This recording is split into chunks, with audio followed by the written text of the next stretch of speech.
নমস্কাৰ ছাত্ৰ-ছাত্ৰীসকল ই কক্ষালৈ তোমালোকক স্বাগতম জনাইছো মোৰ নাম অবিস্মৃতা বৰঠাকুৰ আজি আমি আলোচনা কৰিম অষ্টম শ্ৰেণীৰ সপ্তমটি পাঠ বস্তু বিজ্ঞান অধ্যয়ন নামৰ পাঠটিৰ অনুশীলনীৰ সন্নিবিষ্ট হৈ থকা ব্যাকৰণৰ বিষয়ে গতিকে ছাত্ৰ-ছাত্ৰীসকল তোমালোকৰ পাঠত প্ৰত্যয়ৰ কিছু আভাস দিবলৈ চেষ্টা কৰা হৈছে গতিকে আহা আমি পাঠটো আৰম্ভ কৰো গতিকে প্ৰত্যয় প্ৰথমে আমি জানিব লাগিব প্ৰত্যয় কি কোনো শব্দ বা ধাতুৰ পাছত বৰ্ণ বা বৰ্ণ সমষ্টি যোগ হৈ যেতিয়া এক নতুন অৰ্থযুক্ত শব্দ সৃষ্টি কৰে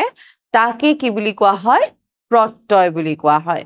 প্ৰত্যয় দুই প্ৰকাৰৰ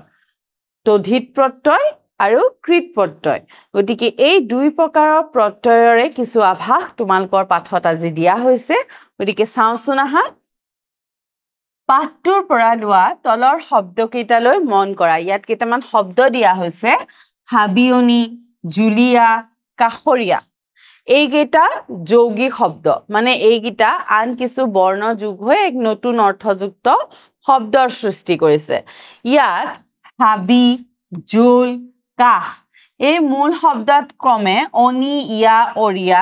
এই প্ৰত্যয়কেইটা যোগ হৈছে এই বৰ্ণ বা বৰ্ণ সমষ্টিসমূহ যোগ হৈছে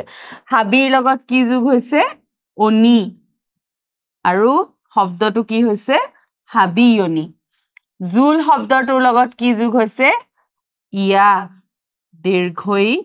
অন্তস্থয়ত আকাৰ তেনেকে কাহ শব্দটোৰ লগত কি যোগ হৈছে অৰিয়া আৰু কি শব্দৰ সৃষ্টি হৈছে কাখৰীয়া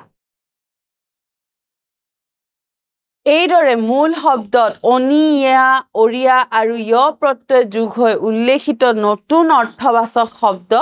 তিনিটা গঠিত হৈছে এনেদৰে শব্দৰ পাছত যোগ হৈ নতুন অৰ্থবাচক শব্দ গঠন কৰা প্ৰত্যয়ক তদ্ধিত প্ৰত্যয় বোলে গতিকে তদ্ধিত প্ৰত্যয় সদায় কিহৰ পিছত যোগ হয় শব্দৰ পিছত যেতিয়া এনেকুৱা বৰ্ণ বা বৰ্ণ সমষ্টি যোগ হৈ এক নতুন অৰ্থযুক্ত শব্দৰ সৃষ্টি কৰে তাকে কি বুলি কোৱা হয় তদ্ধিত প্ৰত্যয় বুলি কোৱা হয় তদ্ধিত প্ৰত্যয় অসমীয়াত আঢ়ৈ কুৰিৰো অধিক তদ্ধিত প্ৰত্যয় আছে এটো মনত ৰাখিবা ছাত্ৰ-ছাত্ৰীসকল অসমীয়াত আঢ়ৈ কুৰিৰো অধিক তদ্ধিত প্ৰত্যয় আছে বিস্তৃত বা জুৰি থকা অৰ্থত অনি প্ৰত্যয় যোগ হোৱা কেইটামান শব্দ তোমালোকৰ পাঠত দিছে চাওঁ আহা যেনে আমি ইতিমধ্যে পোৱা হাবিয়নি হাবিৰ লগত কি যোগ হৈছে অনি আৰু শব্দটো হৈছে হাবিয়নি ঠিক তেনেদৰে বনৰ লগত অনি যোগ হৈ কি হৈছে বননি মানে বিস্তৃত এখন বননিৰ কথা কোৱা হৈছে ফুলনি ফুল যোগ অনি বহুত ফুল থকা এখন বাগিচাৰ কথা ক'বলৈ যাওঁতে আমি কি কৈছো ফুল যোগ অনি ফুলনি কাঠ যোগ অনি কাঠনি গছ যোগ অনি গছনি এইদৰে অনি প্ৰত্যয় যোগ হৈ এইসমূহ বিস্তৃত অৰ্থত কিছু শব্দৰ সৃষ্টি হৈছে গতিকে আমি তদ্ধিত প্ৰত্যয় মানে গম পাইছো যেতিয়া শব্দৰ পিছত কিছু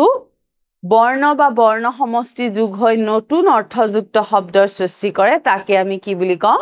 তদ্ধিত প্ৰত্যয় বুলি কওঁ তদ্ধিত প্ৰত্যয় যোগ হোৱা আন কেইটামান উদাহৰণ তোমালোকৰ দিছে যেনে ধাৰ যোগোৱা ধৰুৱা ধাৰ যোগোৱা ধৰুৱা বা ধাৰ কৰা লোক গাঁও যোগ অলিয়া গাঁৱলীয়া ইয়াত চাবা উকাৰৰ ঠাইত ইয়াত ৱাব্য হৈছে গাঁৱত বাস কৰা লোক এইখিনি হৈছে তদ্ধিত প্ৰত্যয় গতিকে ইতিমধ্যে মই কৈছোৱে যে তদ্ধিত প্ৰত্যয় হৈছে যেতিয়া শব্দৰ লগত বৰ্ণ বা বৰ্ণ সমষ্টি যোগ হয় তাক আমি কি বুলি কওঁ তদ্ধিত প্ৰত্যয় বুলি কওঁ এতিয়া জানো আহা যে কৃত প্ৰত্যয় কাক পৰে সেইদৰে ধাতুৰ পাছতো অন অৰিয়া আদি প্ৰত্যয় যোগ কৰি নতুন অৰ্থবাচক শব্দ গঠন কৰা হয় ধাতুৰ পাছত যোগ হোৱা এনেদৰে প্ৰত্যয় কৃত প্ৰত্যয় বুলি কয় গতিকে পাৰ্থক্যটো তোমালোকে বুজি পাব পাৰিছানে তদ্ধিত প্ৰত্যয় সদায় কিহৰ লগত হয় শব্দৰ লগত বৰ্ণ বা বৰ্ণ সমষ্টি যোগ হয় কিন্তু ধাতুৰ পাছত যেতিয়া এনে ধৰণে কিছু বৰ্ণ বা বৰ্ণ সমষ্টি যোগ হয় হেতুক আমি কি বুলি কওঁ কৃত প্ৰত্যয় বুলি কওঁ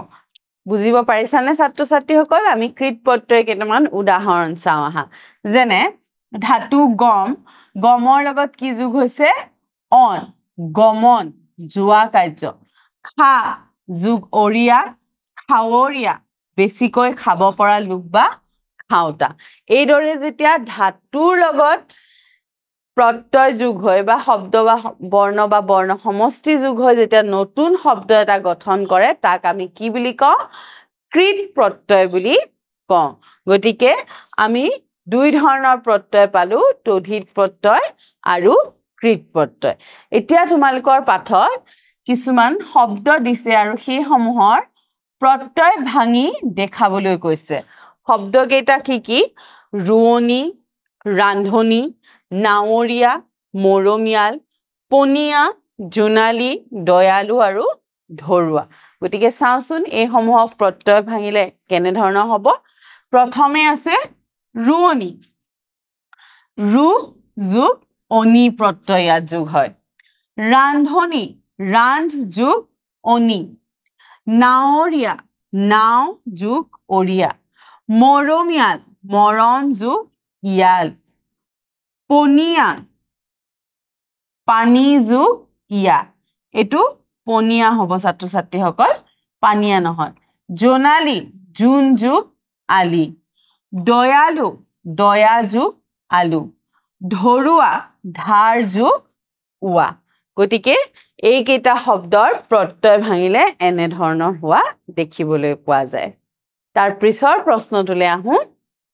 তোমালোকৰ পাঠত কেইখনমান ৰচনাৰ বিষয়বস্তু দিয়া হৈছে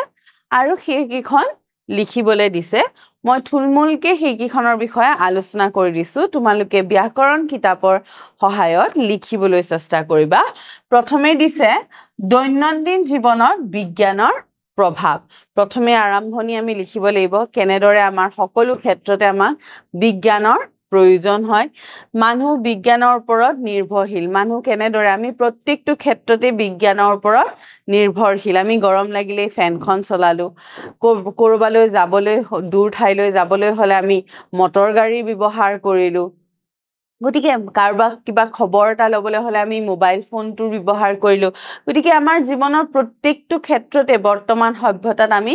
বিজ্ঞানৰ ওপৰত নিৰ্ভৰশীল বিজ্ঞানৰ অৱদান বিজ্ঞানে বহুত ধৰণৰ উদ্ভাৱন কৰিছে আৱিষ্কাৰ কৰিছে আমাৰ জীৱনসমূহ সহজ কৰি তুলিছে সেই সমূহৰ বিষয়ে লিখিব লাগিব আগতে যি সমূহ বেমাৰৰ চিকিৎসা নাছিলে সেই সমূহৰ চিকিৎসা হৈছে গতিকে এই সকলোবিলাক সম্ভৱ হৈছে বিজ্ঞানৰ ফলতে গতিকে হেতুত আমি কি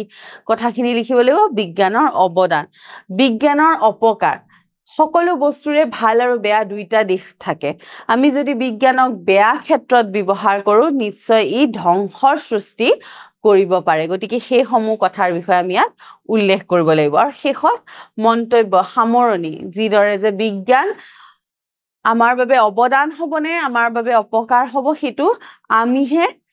নিশ্চিত কৰিব লাগিব হেয়া আমাৰ হাতত বিজ্ঞানৰ জৰিয়তে আমি প্ৰকৃতিৰ ৰহস্য ভেদ কৰিব পাৰিছো বিভিন্ন নতুন নতুন তথ্য পাইছো কিন্তু সেই সমূহক আমি ভাল ক্ষেত্ৰত ব্যৱহাৰ কৰিম নে বেয়া ক্ষেত্ৰত ব্যৱহাৰ কৰিম হেয়া কিন্তু মানৱ সভ্যতাৰ ওপৰতহে নিৰ্ভৰ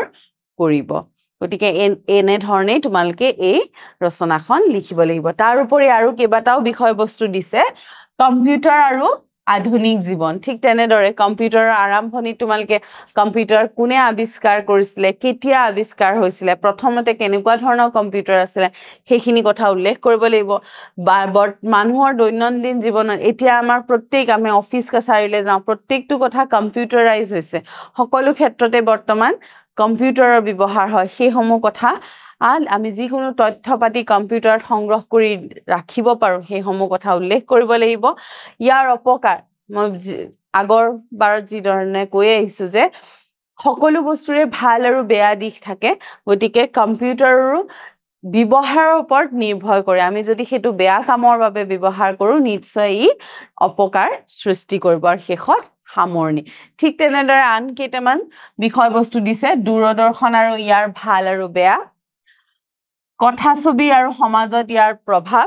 আৰু মোবাইল ফোন আৰু ইয়াৰ উপকাৰিতা আৰু অপকাৰিতা গতিকে এই ধৰণে প্ৰথমে আৰম্ভণি তাৰ পিছত উপকাৰিতা অপকাৰিতা আৰু শেষত সামৰণিৰ জৰিয়তে ৰচনাখন তোমালকে লিখিব লাগিব ইয়াৰ পিছৰ প্ৰশ্নটোলৈ চাও আহা চমুটুকা কেইটামান তোমালকৰ পাঠত দিছে প্ৰথমটো দিছে গ্ৰামোফোন আহাচোন গ্ৰামোফোনৰ বিষয়ে জানো 1888 চনত ইমিল বাৰ্লিনাৰ নামৰ আমেৰিকান বিজ্ঞানী এজনে গ্ৰামোফোন আৱিষ্কাৰ কৰিছিল গ্ৰামোফোন হৈছে এনে এবিধ যন্ত্ৰ যাৰ সহায়ত আমি পূৰ্বতে বাণীবদ্ধ কৰি থোৱা সংগীত আৰু কথা পুনৰ শুনিব পাৰো এক সময়ত মনোৰঞ্জনৰ বাবে গীতমাত পৰিবেশনৰ ক্ষেত্ৰত গ্ৰামোফোনে জনপ্ৰিয় আহিলা আছিল ৰেডিঅ' বা দূৰদৰ্শনৰ প্ৰচলনে গ্ৰামোফোনৰ চাহিদা কমাইছে যদিও ইয়াৰ ব্যৱহাৰ লুপ্ত হোৱা নাই গতিকে তোমালোকৰ এখন ফটো ইয়াতে দিয়া হৈছে এইটোৱে হৈছে গ্ৰামোফোন বৰ্তমান ব্যৱহাৰ কমি আহিছে নতুন নতুন বিভিন্ন ধৰণৰ যন্ত্ৰপাতি ওলোৱাৰ ফলত গ্ৰামোফোনৰ ব্যৱহাৰ কমি আহিছে কিন্তু তোমালোকে সংগ্ৰহালয় বা এনেকুৱা ঠাইসমূহত তোমালোকে গ্ৰামোফোন দেখিবলৈ পাবা গতিকে আগতে এই সমূহৰ জৰিয়তে মানুহে গীতমান শুনিছিলে আৰু গ্ৰামোফোন কেছেটৰ ব্যৱহাৰ হোৱাৰ পিছত ডিশ সমূহ ওলোৱাৰ পিছত বৰ্তমান গ্ৰামোফোনৰ ব্যৱহাৰ প্ৰায় নোহোৱা হৈ আহিছে কিন্তু বহুত ঠাইত এতিয়াও গ্ৰামোফোনসমূহ সংগ্ৰহিত হৈ আছে তাৰ পিছৰ প্ৰশ্নটোলৈ যাও আহা তাৰ পিছৰ বিষয়বস্তুটো দিছে ইন্টাৰনেট বৰ্তমান যুগৰ এক খুবেই গুৰুত্বপূৰ্ণ বিষয় হৈছে ইন্টাৰনেট বৰ্তমান সময়ৰ আটাইতকৈ উন্নত মানৰ সেৱা হৈছে ইন্টাৰনেট সেৱা ইয়াৰ জৰিয়তে মানৱ জীৱন অধিক খৰতকীয়া হৈছে ইন্টাৰনেট হৈছে এক বিশাল নেটৱৰ্ক যি সমগ্ৰ বিশ্বৰ কম্পিউটাৰক সংযোগ কৰে ইন্টাৰনেটৰ জৰিয়তে মানুহে তথ্য ভাগ বতৰা কৰিব পাৰে আৰু ইন্টাৰনেট সংযোগৰ হৈতে যিকোনো স্থানৰ পৰা যোগাযোগ কৰিব পাৰি আমিতো ইন্টাৰনেটৰ আমাৰ দৈনন্দিন জীৱনত আমি ইন্টাৰনেট ব্যৱহাৰ কৰিয়ে থাকো কাৰোবাক মেছেজ টা দিবলৈ হলেও আমাক ইন্টাৰনেট লাগিল আমাৰ কিবা তথ্য এটা জানিব হলেও ইন্টাৰনেট লাগিল আজিকালি সহজ হৈ পৰিছে কিবা এটা আমাৰ জানিবলগীয়া আছে আমি মোবাইল ফোনটোতে লিখি দিলে তাৰ বিষয়ে আমি বিশদভাৱে জানিব পাৰো গতিকে এই সমূহ সম্ভৱ হৈছে মাত্ৰ ইন্টাৰনেটৰ বাবে তাৰ পিছৰ বিষয়টো চাও আহা দূৰভাষ বা টেলিফোন 1876 চনত স্কটলেণ্ডৰ বিজ্ঞানী আলেকজেণ্ডাৰ গ্ৰাহাম বেলে দূৰভাষ বা টেলিফোন আৱিষ্কাৰ কৰিছিল তোমালোকে নিশ্চয় ছাত্ৰ ছাত্ৰীসকল জানাই যে টেলিফোন আৱিষ্কাৰ কৰিছিল আলেকজেণ্ডাৰ গ্ৰাহাম বেলে দূৰ সংযোগ দ্ৰুততৰ কৰি দূৰভাষে মানৱ জাতিৰ অশেষ উপকাৰ সাধন কৰিছে টেলিফোনৰ দ্বাৰা পৃথিৱীৰ যিকোনো দূৰত্বত থকা জনৰ হৈতে সংযোগ স্থাপন কৰি কথা বতৰা পাতিব পাৰি গতিকে টেলিফোনে আমাৰ সমাজ জীৱনলৈ এক বৃহৎ পৰিৱৰ্তন আনিলে আগতে যেতিয়া টেলিগ্ৰাফ বা চিঠি পত্ৰ সময় আছিল সেই সময়ত কেতিয়াবা সময়ত মানুহে খবৰটো নাপাইছিলে কিন্তু টেলিফোনৰ জৰিয়তে আমি মাত্ৰ নম্বৰ কিটা টিপিলে বহুত দূৰত থকা এজনৰ হৈতে যোগাযোগ স্থাপন কৰিব পাৰো আৰু ইয়া সম্ভৱ হৈ উঠিছে মাত্ৰ টেলিফোনৰ জৰিয়তে আৰু এতিয়া তোমালকে হয়তো এনে ধৰণে তাৰ লগা যি সমূহ টেলিফোন আমি কমেই দেখিবলৈ পাওঁ কোবাত অফিস কাছাৰী এনে ধৰণৰ ঠাই এনে ধৰণৰ টেলিফোন সমূহ আছে মানুহৰ ঘৰত প্ৰায় নাইকিয়া হ'ল যেতিয়াৰ পৰা মোবাইলৰ আৱিষ্কাৰ হ'ল মোবাইল ফোন অহাৰ লগে লগে এই তাঁৰযুক্ত টেলিফোন সমূহৰ ব্যৱহাৰ লাহে লাহে কমি আহিলে আৰু মোবাইল ফোনৰ জৰিয়তে আৰু বেছি সহজ হৈ পৰিলে গতিকে এই টেলিফোনে আমাৰ সমাজ জীৱনলৈ বহুত বেছি পৰিৱৰ্তন আনিলে শেষৰটো বিষয় চাও আহা অনুবীক্ষণ তোমালকে ছাত্ৰ ছাত্ৰীসকলে হয়তো বিদ্যালয়তো অনুবীক্ষণ যন্ত্ৰ দেখিছা বহুতো বিদ্যালয়ৰ অনুবীক্ষণ যন্ত্ৰ আছে ইয়াৰ জৰিয়তে কি কৰিব পাৰি একেবাৰে সূক্ষ্ম যিসমূহ জীৱ অনুজীৱ আছে সেই সমূহক আমি ডাঙৰকৈ চাব পাৰো গতিকে অনুবীক্ষণ যন্ত্ৰ হৈছে এক আলোকীয় সঁজুলি যিয়ে ক্ষুদ্ৰ বস্তুসমূহক ডাঙৰকৈ দেখুৱাবলৈ ব্যৱহাৰ কৰা হয় বিশেষকৈ সেইবোৰ বস্তু যাক খালী চকুৰে দেখা নেযায় যিসমূহ আমি খালী চকুৰে দেখিব নোৱাৰো যেনে বেক্টেৰিয়া হওক ভাইৰাছ হওক এনে ধৰণৰ যিসমূহ জীৱ অনুজীৱ আছে সেইসমূহক আমি অনুবীক্ষণ যন্ত্ৰৰ সহায়ত চাব পাৰো ইয়াৰ দ্বাৰা অতি সৰু বস্তু যেনে কোষ বেক্টেৰিয়া আদিৰ গঠন আৰু কাৰ্যকলাপ অধ্যয়ন কৰিব পাৰি অনুবীক্ষণ যন্ত্ৰৰ মূল কাম হৈছে পোহৰৰ ব্যৱহাৰ কৰি বস্তুৰ প্ৰতিচ্ছবি ডাঙৰ কৰি দেখুৱা খালী চকুৰে চাব নোৱাৰা একেবাৰে সৰু অনুজীৱ জীৱসমূহ আমি কিহৰ জৰিয়তে চাব পাৰো অনুবীক্ষণ যন্ত্ৰৰ জৰিয়তে ডাঙৰকৈ চাব পাৰো গতিকে ছাত্ৰ ছাত্ৰীসকল আজিৰ শ্ৰেণী আমি ইয়াতে সামৰিছো আন এটা শ্ৰেণীত আমি আন এটা পাঠৰ সৈতে লগ পাম ধন্যবাদ